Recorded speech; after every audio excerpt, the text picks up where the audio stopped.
ओह अल्लाह का शुक्र हो तंदारों गड्डी कई VIP लोग शायद इस पे मैं आज के बारे में जिन्हों को पूछना हालात कैसे ना अजकल।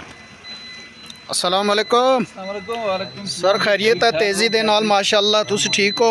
शुक्र अल्लाह तुसी ठीक मैं तुसां सी आज मुखातब इस लेवल तो होए हैं जेड़ा आज पोल्यूशन चल रहा है, जंगलात को अग लगी दी है, पूरे इलाके दे अंदर धुआं ही धुआं है।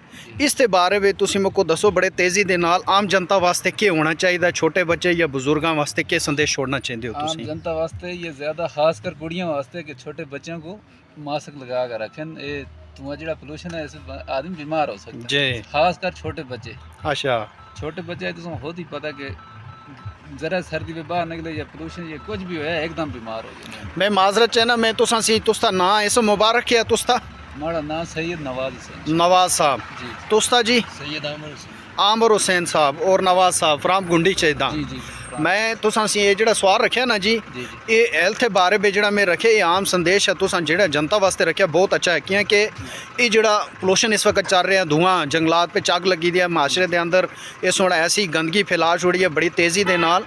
इस दे अंदर बच्चों के अंदर जेड़े धुआं गैस उस नाल उनके फेफड़े खराब हो सन और बुजुर्गों को भी, और सिगरेट को नाकस धुआं है। नाकस धुआं है। तो और तुसी ये आए वाला जेड़ा समय आए वाला जेड़ी लाइफ ते जेड़े दिन आम जनता दे या पर्सनल अपनी लाइफ नाल जुड़े दे कोई आम जनता वास्ते कोई पैगाम छोड़ना चाहते हो? जनता वास्ते आग छुड़े दे चाचे कि 2026 दुनिया खत्म है, कौन को क्लियर है, खत्म है जी। क्लियर मुझे लगता क्लियर है चढ़दा। अच्छा 2026 आसा यानी कि लास्ट राख छुड़िया। जी वो चाचे रखे था आसानी रखे था। अच्छा उस चाचे क्लियर कर छुड़िया। क्लियर कर छुड़े। अच्छा जी, अल्लाह ताला अल्लाह रहम करने लास्ट दे जेड़े दिन ना सब क्या करना चाहिए उस पे?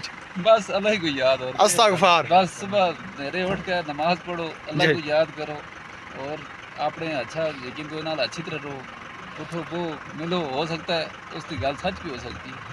अल्लाह उस गला झूठ करे दुनिया आलम बहुत काफ़ी टाइम पे आता है। नवाज साहब और आमिर साहब खुदा हाफिज़ फी अमान अल्लाह। ये संदेश तो आम जनता वास्ते है जेड़ा माशाअल्लाह सलामत रहो बड़े तेज़ी दे नाल। इसका लाइक करो, कमेंट करो, शेयर करो और अपनी राय ज़रूर दो। नवाज साहब और आमिर साहब जी गल आखी है बिल्कुल सही आखी है या उस पर कुछ है तुम आप ही इसका शो करो। सलामत रहो, बाय, खुदा हाफिज़।